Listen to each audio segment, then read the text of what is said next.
The services sector occupy a largest share in the Ghanaian economy, with a normal GDP share of 46.3% at the year end of 2018.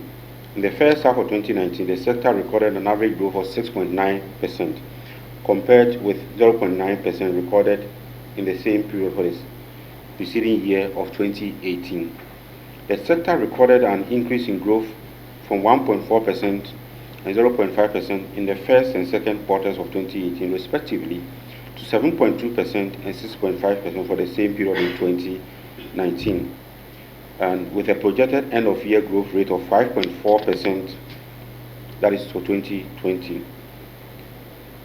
For 2020, a target of 7.3% is expected. The financial and insurance activities subsector saw a rebound of positive growth of 1.8%, as I mentioned earlier, in the first half of 2019, compared to the recent declining growth rates in 2017 and 2018. However, the financial intermediation subsector is expected to record the lowest growth in 2020 at 1.1%. So the woes are still not over, but at least some positive growth is expected. The main drivers of this is the Bank of Ghana and the Securities and Exchange Commission's exercise to clean up the financial sector. In spite of this, the services sector is projected to remain the dominant sector in 2020, with a share of 46.2% of total sectorial value added in national output, with an expected corresponding growth rate of 5.8%, an average growth of 6.3% over the medium term, that is 2020 to 2023. Some of the key components, key development in the sector and its impact on the private sector and job creation are highlighted. In terms of education, the much touted free SHS is expected to have increased enrollment by 43% between 2016 and 2018. The education sector is expected to grow from 3.9% in 2018 to 4.5% in 2019, with an average growth of 5.7% over the medium term.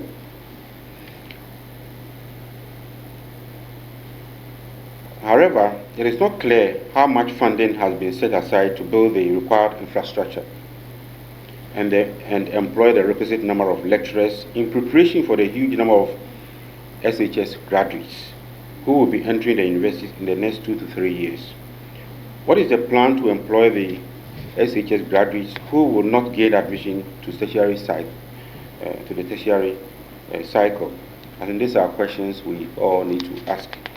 I move around, I don't see a lot of infrastructural development.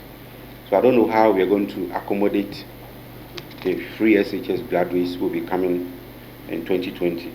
So those are the questions that we keep asking. We know some hostels will be constructed, Commonwealth Hall and others, so that's a good signal. But as to lecture halls, and whether that will be adequate as to number of lecture halls, we need to tackle this so that we ensure that they get absorbed into the system without much hassle. Then the transportation services sector. Transport and storage subsector is expected to bounce back from 1.1% growth in 2018 to 3.7% in 2019. Then in 2020, 5.1%. The focus on construction in the 2020 budget has implications for the private sector, as it provides an avenue to improve the road networks, reduce the cost of doing business, and create jobs. And I think we need to take a critical look at the Afrobarometer report that came. When they ranked, it was infrastructure, roads topped the list. That is what Ghanaians want. And I think sometimes politicians play with research findings. Some years back, the Afrobarometer report came with some clear things that Ghanaians were unhappy about. I don't think the government of the day took it serious, and they lost power because of that. I think we should take research findings very, very seriously. If roads is what people want, I think we need to give them roads if we seriously want to win their votes. So I would urge our government to take research seriously, invest in research, and also take research findings very, very seriously. The current politicization of road infrastructure, no road, no vote, is worrying as we move into the election year. Indeed, government has described the year 2020 as the year of roads. It is indeed worrying because if we are not careful, we will run huge budget deficits. We want to win votes. The government provides roads. We make, of course, it's a legitimate right to demand for roads, but we also have to be a bit circumspect in doing so. Otherwise, we'll have the political business cycle again, where we overspend in election year, then we clean up, then we do it the same, as if we don't learn. ICT, Information, Communication and Technology, the aims of the 2020 budget is the digitization of the Ghanaian economy, which will ensure that the economy is formalized by leveraging on technology. The ICT subsector, however, is expected to grow, but at a slower pace than in the previous years. The sector is expected to grow by 5.9% in 2020, with an average growth rate of 5.3% over the medium term.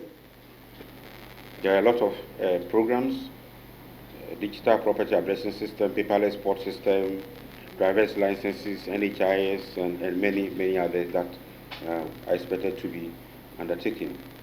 But one would ask, has the sector transformed the job market? How much has the government leveraged this sector to create employment for the youth? Are Ghanaians equipped to take advantage of these technological changes and shifts? Because some are tech savvy, others are not. Now, tourism, the last component. The government seeks to leverage on tourism sector to create additional sources of domestic revenue mobilization. The hotels and restaurant subsector is therefore projected to grow at 4.7% in 2020 from 3.2% in 2018, with an average growth rate of 5.5% over the medium term. Some of the interventions include Eat Ghana, Eat Chocolate in February, and Wear Ghana Month in March. Are these interventions enough to create jobs for the private sector? How many Ghanaian entrepreneurs are involved in these initiatives? How much of our cocoa is being processed? Can we encourage Ghanaians to eat Ghana rice, for example, as part of the tourism initiative, so that the rice farmers in Ghana can have ready markets? I hear some rice importers have started withdrawing their sponsorship to certain media houses. But that is good for Ghana. It tells you that if we should conscientize ourselves and eat made in Ghana or enjoy made in Ghana products, if we know that we are creating jobs, of course, the producers should also ensure a certain level of quality so that we can also enjoy local products. There's national pride in using your own products than importing from elsewhere. You don't know what it contains. Certain countries produce items for exports. They are marked for export only. Why for export only? They know why. So let's try and eat a lot of what we produce so that we create the jobs for ourselves. In 2020, government intends to commence operations of the Hotel Catering and Tourism Training Institute, HOTCAT, a professional hospitality and catering skills training center in the country. So hopefully that would enhance quality within our hotels. But the cost is still on the high side. If you look at how much we pay per room, the hotel rates compared to other places, it is just too expensive, and we need to tackle this problem. The vision is quite clear but the bane of our development has always been with the implementation of our policies. The services sector has the potential to boost our resources and diversify our economy. For that, the roadmap remains unclear.